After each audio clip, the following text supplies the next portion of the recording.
ចុងក្រោយគេបង្អស់ចាអញ្ចឹងលេខចុងក្រោយគឺ x 10 f 10ចាហើយចែកជាមួយនឹងព្រៃកង់ចាព្រៃកង់ f 1បូក f 2ចុចរហូតដល់លេខចុងក្រោយគេគឺ f 10ចាព្រៃកង់ចំនួន10ដងទៅចាអញ្ចឹងគេធ្វើការចែកទៅគឺគេយកចំនួនសិស្សដែលលេងទូរស័ព្ទសរុបទាំង30ថ្ងៃហ្នឹងបូកបញ្ចូលគ្នាយើងឃើញថាស្មើនឹង1205ចែកនឹង30ចាអញ្ចឹងស្មើនឹង40.17សួស្តីបងប្អូនទាំងអស់គ្នាស្វាគមន៍មកកាន់សាលារៀន Inhand អញ្ចឹងមកជួបជាមួយនឹងអ្នកគ្រូម្ដងទៀតហើយអ្នកគ្រូនឹងលើកយកលំហាត់ទី2ដែលតាក់ទងទៅនឹងមធ្យមដដែលចាអញ្ចឹងនៅក្នុងលំហាត់ទី2របស់យើងគេដាក់ថាគេស្រង់ចំនួនសិស្សដែលមានលេខទូរស័ព្ទដៃក្នុងថ្នាក់រៀនមួយសម្រាប់រយៈពេល30ថ្ងៃដូចខាងក្រោមចាអញ្ចឹងនៅថ្ងៃទី1គឺ40ថ្ងៃទី2 42ថ្ងៃទី3 45និងថ្ងៃទី4 29ចាអញ្ចឹងរហូតដល់ថ្ងៃទី30គឺមាន50ណាចាអញ្ចឹងទិន្នន័យគេឲ្យបែបនេះមកគឺទិន្នន័យជារាយណាយើងអត់ដឹងថាប្រមាណទេណាចាអញ្ចឹងយើងមកមើលនៅចម្លើយទាំងអស់គ្នាចាអញ្ចឹងគេដាក់ថាគេផ្ដុំទិន្នន័យខាងលើនៅតាមចំនួនដងចាគេហៅថាព្រៃកង់ចាអញ្ចឹងយើងបានសិក្សាតាក់ទងនឹងព្រៃកង់រួចមកហើយកាលពីថ្នាក់ទី8ណាចាដូចម្ដេចដាក់ហៅថាព្រៃកង់ចាអញ្ចឹងជាទូទៅព្រៃកង់គឺជាចំនួនដងចាឧទាហរណ៍ថាថ្ងៃអង្គារថ្ងៃច័ន្ទមានចំនួនសិស្ស20នាក់ថ្ងៃអង្គារមានចំនួនសិស្ស40នាក់និងថ្ងៃពុធមានចំនួនសិស្ស20នាក់ចាអញ្ចឹងដើម្បីរកព្រៃកង់នៃចំនួនទាំង3ថ្ងៃហ្នឹងតើមានចំនួនណាដែលមានច្រើនដងជាងគេអញ្ចឹងយើងឃើញថានៅថ្ងៃច័ន្ទមាន20នាក់និងថ្ងៃពុធមានប៉ុន្មាន20នាក់អញ្ចឹងអា2ថ្ងៃហ្នឹងមាន20ដូចគ្នាអញ្ចឹងមានន័យថា20មានព្រៃកង់ចំនួនប៉ុន្មានដង2ដងចាអញ្ចឹងព្រៃកង់គឺជាចំនួនដងណាចាអញ្ចឹងនៅក្នុងចំណុចនេះគេបានមធ្យមគឺតាំងដល់ x បាគឺស្មើនឹង1205ចែកជាមួយនឹង30ចាគឺគេយកនេះគេយកចំនួនសិស្សដែលលេងទូរស័ព្ទណាពីថ្ងៃទី1រហូតដល់ថ្ងៃទី30នេះយកបូកបញ្ចូលគ្នាទៅយើងឃើញថាស្មើនឹង1205ចាហើយចែកនឹងចំនួន30ថ្ងៃចែកទៅយើងឃើញថាស្មើនឹង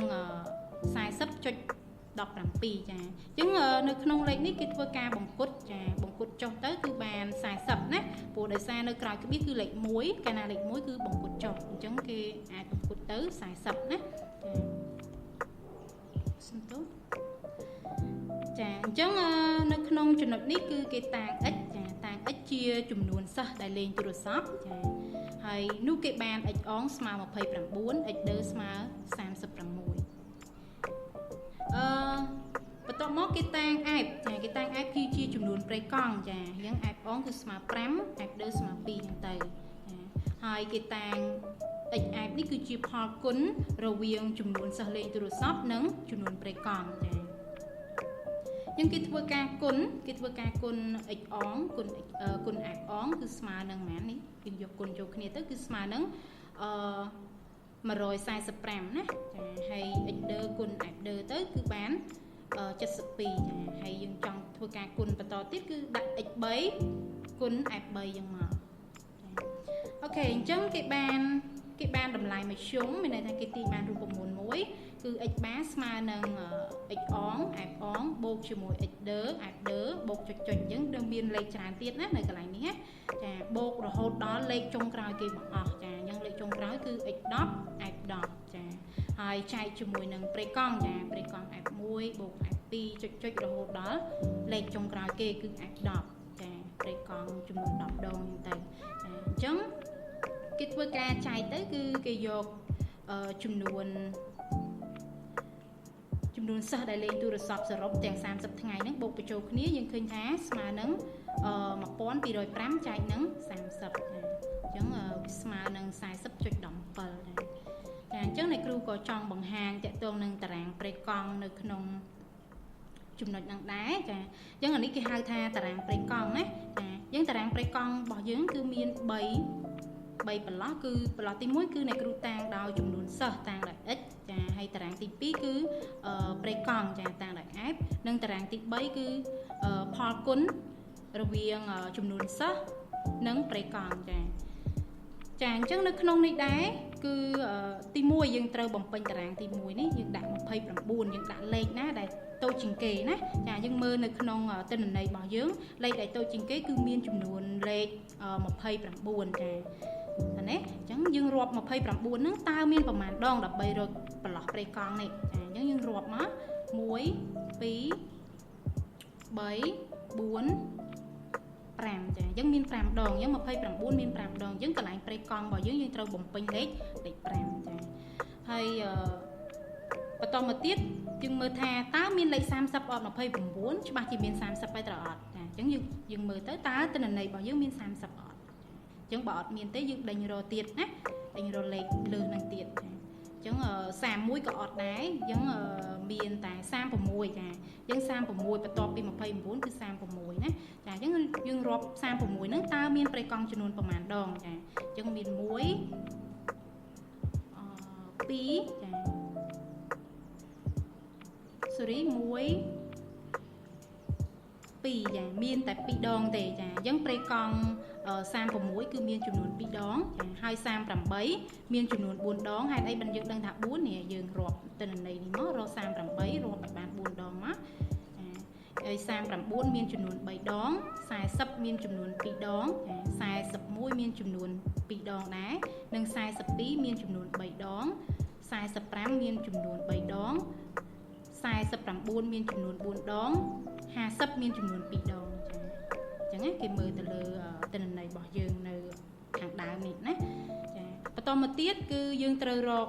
ផលគុណណាផលគុណ x និង f ចាអញ្ចឹងយើងគ្រាន់តែយកនេះយើងគ្រាន់តែយក29គុណជាមួយនឹង5ទៅព្រៃកង់របស់យើង5ណាចាអញ្ចឹងយើងគុណទៅយើងឃើញ145ចាចង់ដឹងប្រឡោះនេះគ្រាន់តែយក36គុណនឹងប៉ុន្មានគុណនឹង2ព្រៃកង់2យើងឃើញ70 72ចាអញ្ចឹងគុណបន្តមកយើងនឹងឃើញលេខបន្តបាយនេះឃើញ152ចាបន្តមកទៀតគុណអានេះនិងអានេះទៅនេះ39គុណ3មកយើងឃើញ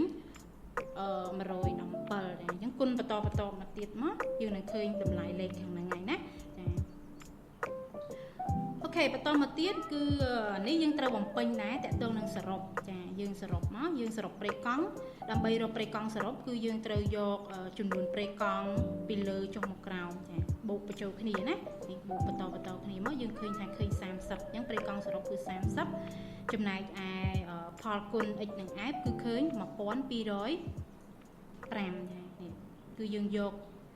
ចំនួនតួនីមួយបូកពីលើចុះក្រោមណាយើងឃើញប៉ុណ្នេះ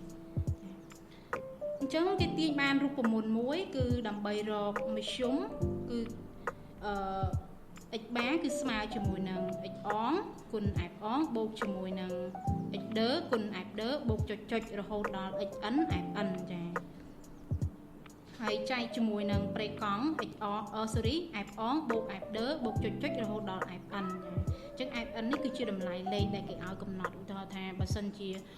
ព្រៃកង់របស់យើងមានចំនួនរហូតដល់100អញ្ចឹងកន្លែង n របស់យើងហ្នឹងយើងជួសដល់100អញ្ចឹងមកតោះណាអញ្ចឹងគេទាញបានរូបមន្តហ្នឹងអញ្ចឹងយើងត្រូវចាំដែរតកតងនឹងមធ្យមគឺគេទាញបានរូបមន្តបែបហ្នឹងណាចាអញ្ចឹងមុននឹងបញ្ចប់នៅវីដេអូនេះអ្នកគ្រូមានលំហាត់3ទុកឲ្យបងប្អូនរៀនធ្វើណាចាលំហាត់ទី1នេះគេឲ្យយើងរកមធ្យមនៃទិន្នន័យចាអញ្ចឹងគេឲ្យទិន្នន័យ3មកនេះកខនិងកចាអញ្ចឹងយើងដឹងហើយដើម្បីរកតម្លៃមធ្យមគឺយើងត្រូវយកចំនួនបូកបញ្ចូលគ្នាមានន័យថាចំនួនដែលគេឲ្យហ្នឹងឬក៏ទិន្នន័យដែលគេឲ្យហ្នឹងបូកបញ្ចូលគ្នាហើយយើងចែកជាមួយនឹងចំនួនតួថាតួរបស់វាមានចំនួន10ដងអញ្ចឹងយើងត្រូវចែកនឹង10ដែរអញ្ចឹងអ្នកគ្រូសង្ឃឹមថាបងប្អូននឹងអាចធ្វើបានតើតើនឹងលំហាត់ទាំង3នេះណាហើយបើសិនជាមានចម្ងល់អីអាច comment សួរអ្នកគ្រូបានចាអរគុណច្រើន